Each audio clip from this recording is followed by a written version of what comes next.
Hi hello வணக்கம். So நம்ம எங்கே போயிட்டுருக்கோம் பார்த்தீங்கன்னா, கொடைக்கானல்லாம் வந்திருக்கோம், டூருக்குலாம் வந்திருக்கோம். ஸோ நம்ம வீடியோ கண்டினியூவாக பார்த்தீங்கன்னா நிறையா கருத்துக்களை நான் சொல்லுவோம். அதெல்லாம் நீங்கள் புரிஞ்சுக்கிட்டு நிறைய யூஸ்ஃபுல்லாக இருக்கும்னு நினைக்கிறேன். ஸோ நம்ம ஃபஸ்ட்டு என்னன்னா வத்தலகுண்டுலாம் வந்திருக்கோம். இங்கேலாம் குளிச்சுட்டு பாத்திங் பண்ணிட்டு ரிஃப்ரெஷ் ஆகிட்டு அதுக்கப்புறம் மலை ஏறணும். 50 கிலோமீட்டர்ஸ்னால் அங்கேருந்து வரும். ஹில்ஸ் எதனா ஏறணும். ஸோ நீங்கள் டூரு என்ஜாய்மெண்ட் பண்ணணுன்னு பார்த்தீங்கன்னா ஒரு 20 மெம்பர்ஸ் நீங்கள் வேன் பிடிச்சி போனீங்கன்னா உங்களுக்கு கம்மி காஸ்ட்டான கிடைக்கும். அதாவது உங்களுக்கு எப்படி பார்த்தா ஸ்டார்டிங் ஆனால் 20,000 இல்லாமல் நீங்கள் போக முடியாது. கொடைக்கானலில் நான் ஒரு வேனில் போனீங்கன்னாலும் சரி, இல்லை காரில் போனீங்கன்னாலும் சரி. ஸோ 20,000 நாங்கள் ஆச்சு. எங்களுக்கும் அப்படின்னா 20,000 ஆணுச்சு.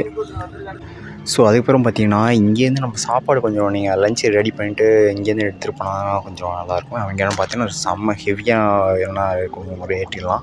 ஸோ சம்மர் டைம்னால இப்போ தான் சீசன் அங்கே. ஸோ இப்போ இந்த டைம் போனீங்கன்னா ரொம்ப காஸ்ட் அதிகமாக இருக்கும். நீங்கள் மழை காலத்தில் போனாலும் ஆகஸ்ட்டுக்கு மேலே போனாலும் அப்படியும் என்ன பிரச்சனை, ஸோ மழை பெஞ்சிக்கிட்டு இருக்கும். ஸோ நீங்கள் என்ன டூர் என்ஜாய்மெண்ட்டே பண்ண முடியாது. மணல் செருக்கும். ஆனால் நீங்கள் ஏதாவது ஆக்சிடெண்ட் ஆகிறதுக்கு வாய்ப்பு இருக்குது. ஸோ அங்கே கொடைக்கானல் சுற்றி பார்க்கணுன்னு பார்த்தீங்கன்னா அங்கே சில பிளேஸ்லாம் அலோவே பண்ண மாட்டாங்க. ஸோ மழை காலத்தில் போகிறதுக்கு அந்த ஐடியாவே நான் விட்டுருங்க. ஸோ நீங்கள் போகணுன்னு நினச்சிங்கன்னா ஜனவரி மாதம், பிப்ரவரி, மார்ச் இந்த டயத்தில் நீங்கள் வேணால் போக முடியும். இல்லை ஸ்கூல் இப்போ ஏப்ரல் மாதத்தில் நீங்கள் போகணுன்னு பார்த்தீங்கன்னா ஏப்ரல், மே, ஜூன் பார்த்தீங்கன்னா எல்லாம் ஸ்கூலு எல்லாம் ஹாலிடேஸு எல்லாம் மொத்தமாக வேணால் அங்கே கொடைக்கானல் தான் இருப்பாங்க. சம்மர் டைம் பார்த்தீங்கன்னா ஃபுல்லாக அங்கே தான் இருப்பாங்க. ஸோ அதனால என்ன நீங்கள் சுற்றி பார்க்கணுன்னு நினைக்கிறீங்க அப்போ வேணால் சான்ஸ் கிடையாது. ஸோ ஜனவரி மாதம் மாதிரி போய்ட்டு வந்து நம்ம ட்ரை பண்ணுங்கள்.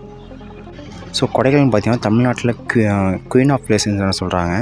அதாவது கொடைக்கானல் பார்த்திங்கன்னா தமிழ்நாட்டில் இளவரசின்னு அப்படின்னு சொல்லப்படுற ஒரு மலை சிகரம்.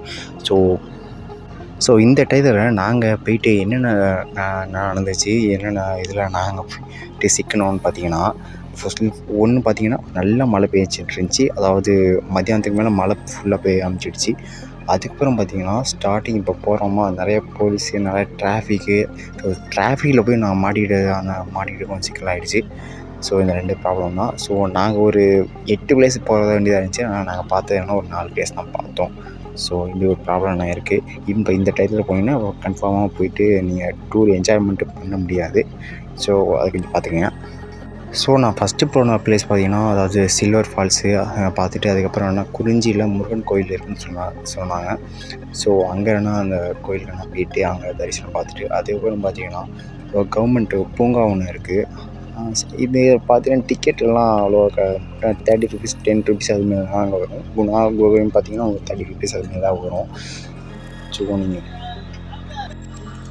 ஸோ அதுக்கப்புறம் பார்த்திங்கன்னா ஒரு லேக் ஒன்று இருக்குது, போட்டிங் வேணால் போகலாம். ஸோ அங்கே போயிட்டு பார்த்துட்டோம். அதுக்கப்புறம் பைன் ஃபாரஸ்ட் இருக்குது. அதுக்கப்புறம் சூசைட் பாயிண்ட் என்ன இருக்குது. ஸோ அங்கே நம்ம போனோம். குணாவை வேணால் பார்க்க முடியல. குணாவை பார்த்திங்கன்னா ஒரு 5 மணிக்குள்ளே போயிடணும், இல்லைன்னா அலோட் பண்ண மாட்டாங்க. ஸோ அங்கே இருக்கிற லோக்கல் கார்டுக்கு ஒரு 100, 200 அதுமாரி நான் கொடுக்குற மாதிரிலாம் இருந்துச்சு. ஸோ அப்போ தான் அலோட் பண்ண முடியும். இல்லை டிக்கெட் சீட்டுலாம் பார்த்துட்டு ஏதாவது செக்கிங் பண்ணி எப்படி பார்த்தாலும் அவங்கள ஃபைன் எல்லாம் போடுவாங்க. ஒரு 2000 வச்சு ஒரு மெம்பருக்கு எல்லாம் போடுவாங்க. ஸோ அதே மாதிரி பார்க்குற மாதிரி இருந்துச்சு. ஸோ கொடைக்கானல் பார்த்திங்கன்னா நிறையா பிளேசஸ் தான் இருக்குது. ரொம்ப ஒரு 200 இடங்கள்லாம் சுற்றி பார்க்குற இடங்கள்லாம் இருக்குது. ஸோ இங்கே முக்கால்வாசி கேரளா பீப்புள்ஸ்லாம் நிறைய பேர் வருவாங்க. ஸோ இன்னொன்று பார்த்தீங்கன்னா அங்கே போனீங்கன்னா உங்களுக்கு நிறையா திங்ஸ் எல்லாம் வாங்குற மாதிரி இருக்கும். அதாவது அங்கே தைலம்லாம் ரொம்ப சீப்பாக இருக்கும், ஃப்ரெஷ்ஷாக இருக்கும். அதுக்கப்புறம் ஃப்ரூட்ஸு, வெஜிடபிள்ஸு அதுமாரி ஃப்ரெஷ்ஷாக இருக்கும். ஸோ சாக்லேட்டு சொல்லவே தேவையில்லை. அங்கே ப்ரொடக்ஷன் ஃப்ரெஷ்ஷாக கிடைக்கும். ஸோ போயினீங்கன்னா ஒரு 3000 ஒரு பட்ஜெட் வச்சுட்டு போனீங்கன்னா கொஞ்சம் நல்லா என்ஜாய்மெண்ட் பண்ணிட்டு ஒரு நல்லா வாங்கிட்டு வீட்டுக்குள்ள திங்ஸ்லாம் வாங்கிட்டு வர மாதிரி இருக்கும். ஸோ கொடைக்கானலில் போகிற மாரி இருந்தீங்கன்னா ஒரு 5 டேஸ் அங்கே தங்கி ஃபுல்லாக சுற்றி பார்க்குற மாதிரி மைண்ட் செட் பண்ணிட்டு போங்க. ஸோ நிறையா கூகுள் சர்ச் பண்ணிவிட்டு யூடியூப்பில் பார்த்துட்டுனா போங்க. ஸோ இந்த வீடியோ உங்களுக்கு பிடிச்சிருக்குன்னு நம்புகிறேன். டாட்டா, பாய். ஸோ நல்லா என்ஜாய்மெண்ட் பண்ணுங்கள். ஓகே. ஸோ கொடைக்கானல் போனீங்கன்னா இந்த 3 பிளேஸ் மட்டும் மறக்காமல் விசிட் பண்ணால் மறந்துடாதீங்க. ஸோ வால்பாறை ஒன்று, தூண்பாறை ஒன்று, அதுக்கப்புறம் பார்த்தீங்கன்னா குணாகோகா ஒன்று. ஸோ இந்த வீடியோ பிடிச்சிருந்தா